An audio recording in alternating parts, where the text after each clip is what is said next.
Election commission نے صوبائی وزیر شاہ محمد کو بکاخیل پولنگ سٹیشن پر حملے سے متعلق کیس میں 5 سال کے لیے نااہل قرار دے دیا ہے۔ فیصلے میں کہا گیا ہے کہ تحقیقات میں ثابت ہوا شاہ محمد پولنگ سٹیشن پر حملے میں ملوث ہے۔ صوبائی وزیر اغوا انتخابی مواد چھیننے کے مرتکب قرار پائے۔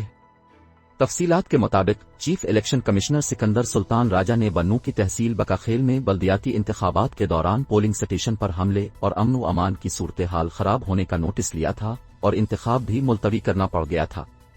الیکشن کمیشن کی جانب سے تحقیقات کے لیے 3 رکنی انکوائری کمیٹی تشکیل دی گئی تھی۔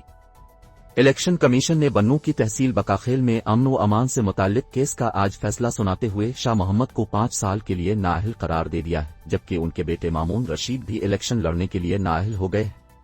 مامون رشید کے خلاف فوجداری مقدمہ بھی درج کرنے کا فیصلہ کیا گیا ہے۔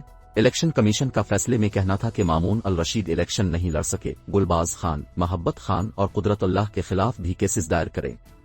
اسسٹنٹ پریزائیڈنگ افسر محبت خان، حمید اللہ اور قدرت اللہ کے خلاف محکمانہ کارروائی کا فیصلہ کیا گیا ہے۔ فیصلے میں الیکشن کمیشن نے تمام افراد کو گرفتار کرنے کا حکم بھی جاری کر دیا ہے اور کہا ہے کہ پولیس کیس کے تمام پہلوؤں کی تحقیقات کرے۔ فیصلے میں کہا گیا ہے کہ تحقیقات میں ثابت ہوا شاہ محمد پولنگ سٹیشن پر حملے میں ملوث ہے۔ صوبائی وزیر اغوا انتخابی مواد چھیننے کے مرتکب قرار پائے۔